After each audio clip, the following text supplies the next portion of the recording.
بسم اللہ الرحمن الرحیم. دس از آمنہ اور آج کا ٹاپک ہے challenges to foreign policy of Pakistan. Topic start کرنے سے پہلے ایک اچھی بات, آج میں آپ کے ساتھ ڈسکس کروں گی پیشن کیا ہوتا ہے. جیسے کہ ہر انسان کا ایک پیشن ہوتا ہے اور پیشن ہی انسان کو اس کی ڈیسٹینیشن تک لے کے جاتا ہے. لیکن کچھ انسان اس دنیا میں ایسے ہیں جو اپنی پوری زندگی پیشن کے بغیر گزار دیتے ہیں. لائک وہ کوئی ایسی جاب کر رہے ہوتے ہیں, کوئی ان کا ایسا پروفیشن ہوتا ہے جس میں ان کا پیشن نہیں ہوتا, اور زندگی کے ایک حصے میں جا کے ان کو لگتا ہے کہ ہم نے تو ایک انفلفلڈ سی لائف گزار دی ہے. سو پیشن کو پرسیو کر کے اگر ہم اپنے پروفیشن کو لے کے چلیں گے تو ہم اپنی ڈیسٹینیشن تک لازمی پہنچیں گے. اب کوشچن یہ آتا ہے کہ کیا پیشن ہر حال میں ہمیں پرسیو کرنا ہے؟ دیکھیں, میٹر یہ کرتا ہے کہ آپ کا پیشن کس قسم کا ہے. جس بھی پیشن کو آپ پرسیو کر رہے ہیں, آپ نے ایک بات اپنے ذہن میں رکھنی ہے کہ ہم نے 3 کام نہیں کرنے. ہم نے وہ کام نہیں کرنا جس میں اللہ تعالیٰ کی نافرمانی ہو. سیکنڈلی, ہم نے وہ کام نہیں کرنا جس سے ہمارے ماں باپ کو شرمندگی ہو. تیسرا, ہم نے وہ کام نہیں کرنا جو حق حلال کا نہ ہو. کام ہمیشہ وہ کرنا چاہیے جو حق حلال کا ہو. سو میں آپ کو یہ نہیں کہوں گی follow your passion, follow your dreams, do whatever you want. No, in fact میں آپ کو یہ کہوں گی perceive that profession that satisfy you. کام ایسا کریں جو آپ کو سیٹسفائی کرے, جس کو کرنے کے بعد آپ کو گلٹ فیل نہ ہو. سو ہوپ فلی آپ کو سمجھ آ چکی ہوگی. اب اسٹریٹ اوے اپنے ٹاپک پہ آتے ہیں. Challenges to foreign policy of Pakistan. سب سے بڑا چیلنج جو پاکستان کی فورن پالیسی کو ہے وہ ہے سیکیورٹی کنسرنس. پاکستان کی جو سیکیورٹی وہ ہائیلی تھریٹنڈ ہے. ریسنٹلی پاکستان کی سیکیورٹی کو کس سے تھریٹ تھا؟ انڈیاز ایگریشن, اس کے علاوہ رشیا ملٹری ایڈونچر, اور اس کے علاوہ افغانستان سے. پریزنٹلی اگر میں پاکستان کی سیکیورٹی دیکھوں تو اسٹل انڈیاز ایگریشن اور اس کے ساتھ ساتھ کچھ انٹرنل اور ایکسٹرنل ایکسٹریمسٹ گروپس بھی پاکستان میں اب آ چکے ہیں, اتنے کہ اس سے پاکستان کی سیکیورٹی سیریسلی تھریٹنڈ ہے. Pakistan has suffered high economic loss of more than $80 billion and 50,000 casualties. اب پاکستان میں اس قدر سیکیورٹی تھریٹنڈ ہے, پاکستان میں اتنا ٹیررزم بہت زیادہ ہو چکی ہے کہ پاکستان کو اکنامک لاس بہت ہوا ہے. اگر میں 2001 سے بات کروں, 2001 سے پاکستان کو $80 بلین کا لاس ہو چکا ہے, لیکن آلریڈی ہماری اکنامک گروتھ کہاں پہ ابھی ہے؟ 3% پہ ہے. ہونی کہاں پہ چاہیے؟ 7% پہ, لیکن 3% پہ ہے. 2014 تک کی اگر میں بات کروں تو 50,000 کیجویلٹیز مطلب کہ ڈیتھ ٹول, لوگ فوت ہو چکے ہیں, شہید ہو چکے ہیں. اور اس کے علاوہ اگر میں اپنے ایٹماسفیئر کی بات کروں, پاکستان میں ایک انریسٹ اور فیئر کی کنڈیشن ہے. لوگ بہت ڈرے ہوئے ہیں یہاں پہ. جہاں پر بھی لوگ اکٹھے ہوں وہاں پہ ان کو بس یہ ڈر ہوتا ہے کہیں یہاں پہ دھماکہ نہ ہو جائے. تو پاکستان میں انوائرمنٹ ہی اس طرح کا بن چکا ہے, تو پاکستان میں سویئر قسم کے سیکیورٹی کنسرنز ہیں. Number 2, Balochistan issue. پاکستان کی فورن پالیسی کو بہت بڑا چیلنج ہے بلوچستان سے. Situation ورسنڈ after Akbar Bugti assassination. اچھا, بلوچستان پاکستان کا کیا ہے؟ ایک پروونس ہے, بہت امپورٹنٹ ہے. کیوں؟ کیونکہ اس کی ایک اسٹریٹجک امپورٹنس ہے. یہاں پہ گوادر سٹی میں گوادر پورٹ ہے, اور وہ پورٹ ہمارے لیے بہت امپورٹنٹ ہے. سی پیک کا سب سے امپورٹنٹ پارٹ ہے ہمارے لیے. وہ میں بعد میں ڈسکس کروں گی. پہلے میں اکبر بگٹی پہ آتی ہوں. یہاں پہ میں نے لکھا ہوا ہے کہ جو بلوچستان ایشو ہے نا, وہ مزید خراب سے خراب ہوتا گیا جب اکبر بگٹی کی اسیسینیشن مطلب اس کو قتل کیا گیا. اب تھوڑی سی آپ کو سٹوری بتاتی ہوں کہ اکبر بگٹی کون تھا. 1950s میں اکبر بگٹی پاکستان کا پولیٹیشین تھا جو کہ بلوچستان میں تھا. اس کے مختلف قبیلے تھے وہاں پر, بہت سے لوگ اس کے سپورٹر تھے. اس کے علاقے میں گیس دریافت ہوئی, لیکن اس نے وہاں تک گورنمنٹ کی ایکسیس نہیں ہونے دی. پھر کیا ہوا کہ اس کے اپنے ہی قبیلوں سے کوئی جھگڑے ہوئے, اور اس نے اپنے ہی قبیلے کے لوگوں کو تقریباً 80,000 لوگوں کو اپنے علاقے سے نکال دیا. اب وہ جو 80,000 لوگ تھے جن کو اکبر بگٹی نے نکال دیا تھا بلوچستان سے, کچھ سندھ میں جا کے سیٹل ہو گئے اور کچھ ملک کے دوسرے علاقوں میں سیٹل ہو گئے. اس ٹائم جو رجیم تھی, جو دور تھا, وہ تھا مشرف کا. اب مشرف نے کہا کہ جتنے بھی لوگ اس نے اپنے علاقے سے نکالے ان کو واپس لے کے آئے اپنے علاقے میں, وہیں پہ سیٹل کریں. اور اس کو تو یہ برداشت نہیں ہوا. پھر مشرف نے پاک آرمی کی مدد لی اور وہاں پر اٹیک کروایا. اب جب پاک آرمی کو وہاں پر بھیجا تو اکبر بگٹی تو خاموش نہیں بیٹھنے والا تھا. اس نے گوریلا وار سٹارٹ کر دی پاکستان کی آرمی کے خلاف. اب ٹائم چلتا گیا اور ایک ٹائم وہ آ گیا کہ اکبر بگٹی کے پاس کوئی بھی اپرچونٹی نہیں تھی بھاگنے کی، بس اس کو یہی ایک آپشن تھا اس کے پاس کہ اب اس کو اپنے آپ کو پاکستان کی آرمی کے حوالے کر دینا پڑے گا۔ اس پورے ٹینیور میں بہت سے پاکستان کی جو آرمی کے جو نوجوان ہیں وہ بہت سے شہید بھی ہوئے۔ اکبر بگٹی نے کیا سوچا کہ اس سے بہتر یہ ہے کہ میں ایسا کرتا ہوں کہ مذاکرات کرتا ہوں۔ اس نے پاکستان آرمی کو ایک میسج کنوے کیا کہ ہم مذاکرات کرتے ہیں، اور جس دن مذاکرات ہونے تھے اس دن پاکستان کی آرمی کے 4 جو نوجوان تھے وہ اکبر بگٹی کے پاس گئے اور وہاں پہ دھماکہ ہوا اور وہ 4 نوجوان پلس اکبر بگٹی اس دنیا سے چلے گئے۔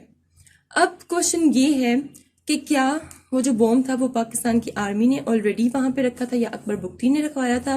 اس کا کچھ پتہ نہیں اور نہ ہی اس پہ کوئی ڈیبیٹ ہوتی ہے، لیکن جو بلوچستان میں اکبر بگٹی کے جو سپورٹرز تھے وہ یہی سمجھتے ہیں کہ پاکستان کی آرمی نے اکبر بگٹی کو اسیسینیٹ کروایا ہے، اور اس کے بعد وہاں کے بلوچستان کے جو حالات تھے وہ بہت ورس ہوتے گئے۔ یہ ہوا کہ جو سپورٹرز تھے اکبر بگٹی کے، انہوں نے پاکستان کی جو پاک آرمی تھی ان پر اٹیک شروع کر دیے، پلس وہاں پہ جو سویلینز تھے، جو انوسینٹ لوگ تھے، ان پر بھی اٹیک کرنا شروع کر دیا اور حالات خراب سے خراب ہوتے گئے۔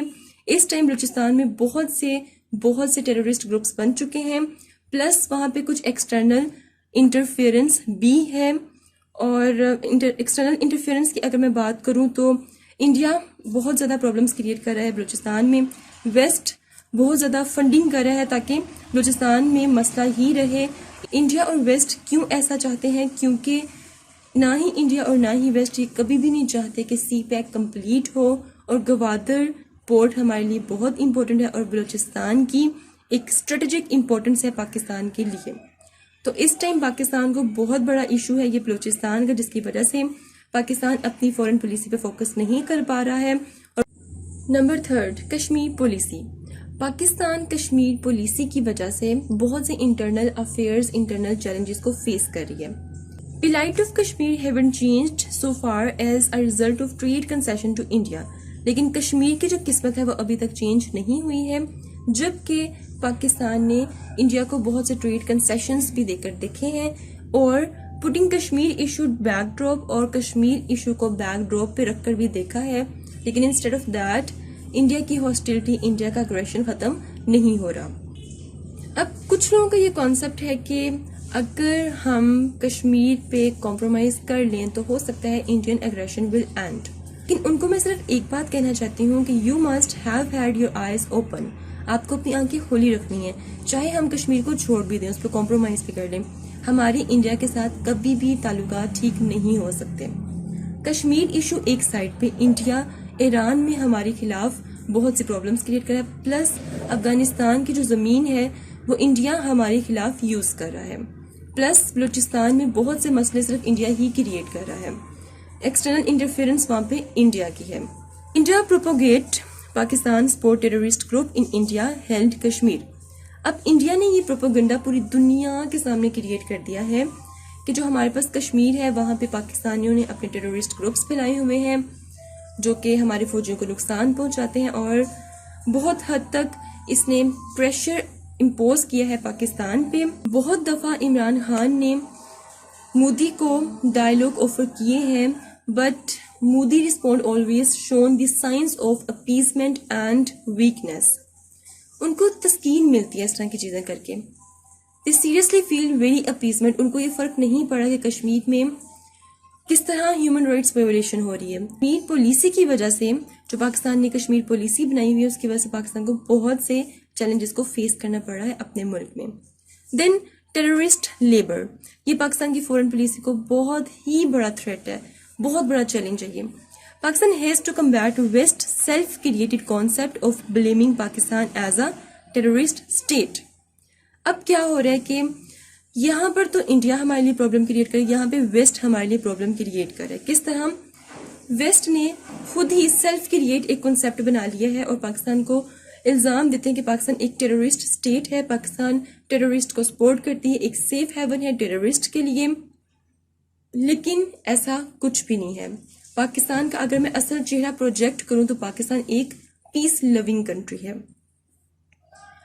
ویسٹ کا جو میڈیا ہے وہ پاکستان کی آرم فورس کو، پلس پاکستان کے جو نیوکلیئر ایکسپرٹیز ہیں ان کو لنک کرتا ہے القاعدہ اور طالبان کے ساتھ، اور پوری دنیا میں یہ امیج کریٹ کیا جا رہا ہے کہ پاکستان نیوکلیئر پرولیفریشن کے لیے رسپانسبل ہے. اب نیوکلیئر پرولیفریشن میں آپ کو آلریڈی بتا چکی ہوں کیا ہوتا ہے. نیوکلیئر پرولیفریشن کہ کسی ایک اسٹیٹ کے پاس نیوکلیئر پاور ہو اور وہ کسی ایسے اسٹیٹ کو، کسی نان نیوکلیئر اسٹیٹ کو وہ اپنی نیوکلیئر پاور ٹرانسفر کر دے جس کے پاس نیوکلیئر پاور نہیں ہے، دنیا سے چھپ کے. تو پاکستان پہ یہ بھی الزام لگایا جا رہا ہے کہ پاکستان نیوکلیئر پرولیفریشن کے لیے رسپانسبل ہے، جبکہ پاکستان اس چیز کے سخت خلاف ہے. اب یہاں پہ کوشچن یہ ریز ہوتا ہے کہ ویسٹ اس طرح کیوں کر رہا ہے، ایسا پاکستان نے کیا کر دیا ہے کہ ویسٹ اس طرح کر رہا ہے. دیکھیں اس ٹائم جو امریکہ ہے اس کو پاکستان کی شدید ضرورت ہے. امریکہ اس ٹائم پھنسا ہوا ہے افغانستان میں. امریکہ چاہتا ہے کسی طرح حالات ٹھیک ہو جائیں اور اس کو پاکستان کی بہت ضرورت ہے، اور پاکستان کو کہہ رہا ہے کہ آپ طالبان سے بات کریں، حالات ٹھیک کروانے کی کوشش کریں. پاکستان اپنا رول پلے کر رہا ہے. اب جب افغانستان میں یو ایس اے کی پالیسی فیل ہوتی ہے وہ کس پہ الزام لگاتا ہے؟ پاکستان پہ، کہ آپ رسپانسبل ہیں، آپ کو ہم نے کہا تھا کہ ہماری صلح کروا دیں طالبان کے ساتھ، آپ نے نہیں کروائے. اب اس ٹائم امریکہ کی جو فوجیں ہیں وہ پھنس چکی ہیں افغانستان میں، وہ وہاں سے بھاگنا چاہ رہی ہیں کیونکہ طالبان کے جو اٹیکس ہیں وہ بڑھتے جا رہے ہیں. طالبان کا ایک فلسفہ ہے talk talk and fight fight. Pakistan کی ان کو ہیلپ چاہیے. پاکستان آف کورس طالبان سے بات کرتا ہے، لیکن طالبان اب ساری باتیں پاکستان کی تو نہیں مان سکتے نا.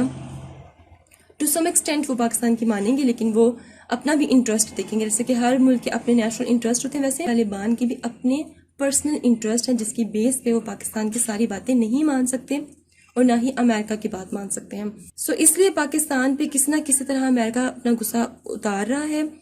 اور اس کا ثبوت یہ بھی ہے کہ ریسنٹلی امریکہ کے سیکرٹری خارجہ نے پاکستان کے بارے میں یہ سٹیٹمنٹ دی تھی کہ پاکستان اپنی نیوکلیئر کیپیبلٹی کو صحیح طرح سے سسٹین نہیں کر پا رہا. اور ایک الزام یہ بھی لگایا تھا کہ پاکستان کا جو کمانڈ اینڈ کنٹرول سسٹم ہے وہ بالکل ٹھیک نہیں ہے، کہیں اس کی کیپیبلٹی کسی اور کے پاس نہ چلی جائے اور پوری دنیا کو خطرہ ہو. یہ بات میں آپ کو آلریڈی فورن پالیسی کے لیکچر میں بتا چکی ہوں. پاکستان پہ ٹیررسٹ لیبل اب لگ چکا ہے and Pakistan have to wash away this terrorist label and project its real face that Pakistan is peace loving country. Number 5 safeguarding sovereignty. اس ٹائم پاکستان کی ٹیریٹریل سوورنٹی اور ڈگنیٹی کو بہت بڑا میجر تھریٹ ہے یو ایس سے. کس طرح؟ افغانستان میں U S hot pursuit with al Qaeda and Taliban remnants continue with drone attacks. Al Qaeda اور طالبان کے against U S continuously drone attacks کروائی جا رہے ہیں. وزیرستان میں بھی ہو رہے ہیں اور ڈفرینٹ ولیجز میں بھی ہو رہے ہیں، اور جو انوسینٹ سویلینز ہیں وہ اس میں مارے جا رہے ہیں، اور اسٹرانگ قسم کا ریئیکشن آ رہا ہے پبلک کا کہ اس کو رکوایا جائے. اور پاکستان کے حالات خراب ہو رہے ہیں. It further resulted in suicide attacks on Pakistan. اس سے پاکستان میں سوسائڈ اٹیک سٹارٹ ہو چکے ہیں. پاکستان کے جتنے بھی لا امپلیمنٹ ایجنسیز ہیں، پاکستان میں جو سکول ہیں، پاکستان کے ایئرپورٹس، ہاسپٹلز، سویلین پلیسز، ہر جگہ سوسائڈ اٹیکس ہو رہے ہیں. جہاں پہ بھی لوگ اکٹھے ہوں گے اور سوسائڈ اٹیک وہاں پہ ہو جائیں گے. پاکستان کے حالات بہت خراب ہو رہے ہیں اور یہ بہت بڑا چیلنج ہے پریزنٹ ٹائم کا پاکستان کی سوورنٹی کو. Number 6 decline in foreign investment. Foreign investment basically کیا ہوتی ہے؟ فورن انویسٹمنٹ دو طرح کی ہوتی ہے، direct foreign investment and in the form of loan. اب لون تو ہم لیتے رہتے ہیں، جیسے کہ ہم آئی ایم ایف سے ابھی ریسنٹ ہی لون لیا ہے. آئی ایم ایف سے ہمیں 1.5 سے 2% لون ہمیں ایزیلی مل جاتا ہے اور یہ سستا لون ہے. اس ٹائم ہم آئی ایم ایف سے لون لے رہے ہیں. اس کے علاوہ یو ایس نے تو امداد ہماری کرنا بند کر دی ہے، وہ ہمیں لون اب نہیں دیتا. اور آئی ایم ایف کا لون سستا ترین لون ہے. اور ڈائریکٹ انویسٹرز کی بات کروں تو فورن انویسٹرز پاکستان میں آ کے ڈائریکٹ انویسٹ کرتے ہیں. اس ٹائم کیا ہو رہا ہے کہ پاکستان کے حالات اتنے خراب ہے، پاکستان میں اتنی پرابلمز ہیں کہ جو فورن انویسٹرز ہیں وہ انتظار نہیں کر سکتے کہ پاکستان کے حالات کب ٹھیک ہوں، ہم وہاں پر جائیں انویسٹ کریں. اس چیز کا وہ ویٹ نہیں کر سکتے. فورن انویسٹرز کے پاس اتنا پیسہ ہوتا ہے کہ وہ تو تلاش کرتے ہیں کوئی ہمیں اچھا سا ملک ملے، وہاں پہ جا کے ہم انویسٹ کریں، اپنی کمپنیز، اپنی انڈسٹریز سٹارٹ کریں. تو پاکستان کا وہ ویٹ نہیں کر سکتے ہیں، تو اس لیے یہاں پہ فورن انویسٹمنٹ کم ہو چکی ہے. اس کے علاوہ جو دوسری کنٹری سے جو پلیئرز آتے تھے یہاں پہ آ کے کھیلتے تھے، انہوں نے بھی انکار کر دے کہ ہم یہاں پر نہیں آ کے کھیلیں کیونکہ یہاں پر تو بہت سے سیکیورٹی ایشوز ہیں، ہماری جانوں کو خطرہ ہے، ایسے کہیں پہ اٹیک ہو گیا تو ہم کہاں سے واپس آئیں گے، تو وہ بھی ایک پاکستان کے لیے لوس ہے. تو یہ سب چیلنجز تھے پاکستان کی فورن پالیسی کے. اب ریکمنڈیشنز دیکھتے ہیں کہ کیا کیا کر سکتے ہیں. نو فائنلی ریکمنڈیشنز پہ آتے ہیں. ریکمنڈیشنز کو انڈرسٹینڈ کرنے سے پہلے ہمیں یہ چیز ایکسیپٹ کرنی ہے کہ فورن پالیسی جو ہے پاکستان کی وہ ویک ہے اور کنکریٹ ہے، اتنی اچھی نہیں ہے پاکستان کی فورن پالیسی. پاکستان کی فورن پالیسی کو انسٹیٹیوشنلائز کرنے کی ضرورت ہے. ایسی انسٹیٹیوشنز بنائے جائیں جو کہ ان پالیسیز کو امپلیمنٹ کرنے میں اپنا پورا رول پلے کریں، اور ایسے انسٹیٹیوشنز بھی بنائے جائیں جو کہ چیک اینڈ بیلنس رکھیں کہ کیا یہ پالیسیز پرسیو ہو رہی ہیں یا نہیں ہو رہی ہیں.